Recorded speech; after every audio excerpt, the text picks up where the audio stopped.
सियालकोट में नाबालिग लड़की से इज्तिमाई ज्यादती और वीडियो बनाने का वाकया।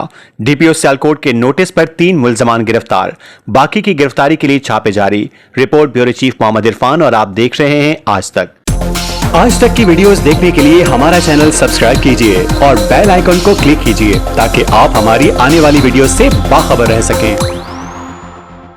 थाना फलूरा की हदूद में एक अफसोसनाक वाकया पेश आया, जहां 5 साल कबल एक 16 साल नाबालिग लड़की के साथ मुबैना तौर पर इज्तिमाई ज्यादती की गई और वीडियो भी बनाई गई। डिग्री हरियाणा के रिहायशी गुलाम सरवर ने पुलिस को दरख्वास्त दी कि इसकी पोती को 5 साल कबल 5 मुल्जमान ने ज्यादती का निशाना बनाया था। खौफ के बाइस मुतासरा लड़की ने इस वाकये का जिक्र किसी से नहीं किया। ताहम हाल ही में इस वीडियो के मंजरेआम पर आने पर मामले का इंकशाफ हुआ।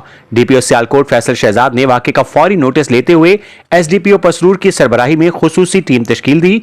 पुलिस ने तेजी से कार्रवाई करते हुए मुकदमा दर्ज किया और वीडियो में शनाख्त होने वाले मरकजी मुलजिम हुसैन उर्फ चशन समेत 3 मुल्जमान को मुख्तलिफ मकामात से गिरफ्तार कर लिया। पुलिस के मुताबिक बकिया 2 मुल्जमान की गिरफ्तारी के लिए छापे मारे जा रहे हैं।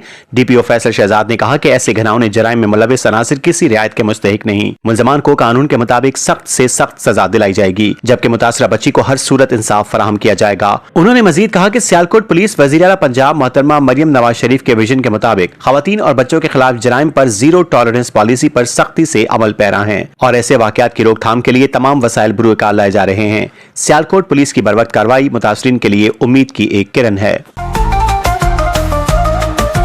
आज तक न्यूज, खबर सच के साथ।